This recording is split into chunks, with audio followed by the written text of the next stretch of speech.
Afterburner contest submission sent in by one of our Discord builders, Ruckus1094, and he says here, Afterburner was a game made by Sega as a fighter jet simulation game that ended up having an arcade version and sequels. Take a ride on Afterburner. Channel5 Gaming with Johnny5 video game contest. Aircraft carrier and jets made by Outcast. Channel5 Gaming sign by Shield of the Last. Alright guys, here we are at the aircraft carrier. Look at this. That was made by Outcast. A very good job on this. Love the Sega sign as well. This thing is phenomenal. Really well done. So this is where our guests load up. This is quite a neat design. Okay, let's look at, we have a winged launch Cloud Runner coaster. Here's a look at the stats. A 6.84 excitement, 8.19 fear, very high fear on this guy, and a 2.9 nausea. Wowee. Not too many guests on here. It's because of the fear, I suppose. Let's give this a ride.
right, very cool. I really like the concept that you got going here. However, I don't feel like it was properly executed to its full potential. So let's talk about it a little bit here, break it down. So first of all, your coaster had a very high fear, and I think your idea here with this is to make it feel like we're a jet fighter. Personally, I don't feel like it had enough speed off of this launch. I would have definitely sped it up, but if you speed it up, the fear is going to go up even higher. I think the fear is coming from some of these big drops into quick turns, and a jet fighter wouldn't really turn on the stop of a dime. You know what I mean? It would kind of do more arcing turns. I don't think it could drop straight down, turn, and come back up like that so quickly. And I think the shift in the G-forces there is causing your fear. I mean, you have to really go down and look at the fear levels of where it's being caused, but there's certainly certain areas that are going to be causing that. So maybe the way I would have designed it is to have go out a little bit faster and further and bigger, wider arcing turns, bigger, wider aerial tricks.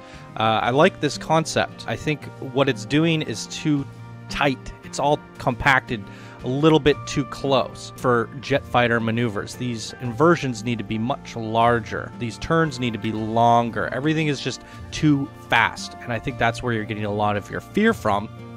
And if everything was a little bit spaced out, stretched out, and widened out a little bit more, that means you could really crank that speed up on the beginning initial launch.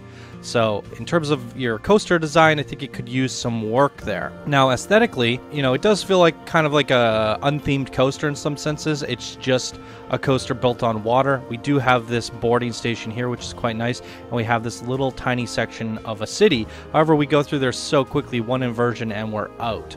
I do like the little bits of destruction that you had in here, so that had me thinking I would like to see more of that. So maybe what you do is you have ships and stuff along the water, and as it's doing these big sweeping turnarounds, it's coming back and it's firing missiles, blowing up all these ships, and then swooping back around. And I think you could have used a little bit more of that water decoration as well as the beachfront decorations. You had some tanks here and some stuff, but they just kind of feel like scattered there for no reason. Why are they there? How did they get there? What are they doing? Could have used a few more buildings here and little bits of decoration there. So as the jet fighter comes in, it could kind of bomb this beach area and come back around, and then the tanks start firing at it. Things like that. I just feel like it could use a little bit more aesthetic decorations. And in terms of the coaster itself, like it stands out a little bit. I think there are ways to kind of camouflage that for a flying coaster. If we shut this down, you can color individual track pieces, and I think the best way to hide this is to really take that red and try and match the color of the water. I don't know if this is the best color, but we'll give it a try. Go a little bit darker, but you get the point. It's kind of camouflaged a little bit, a little better. And then what you could do is when it hits this beach area, you could also kind of camouflage this to somewhat match the grass. Maybe something like that. And then that gives you just a little bit more color. It changes up the kind of monotony of the red-white everywhere. It makes things look a little bit more interesting. Camouflages the coaster track above the water a little bit more to make it feel like we're really flying and we're not actually connected to supports and a rail. It's just a little bit of an illusion. I would switch it up here and there, and then bring it out to the land a bit more and have it explore just a little bit more.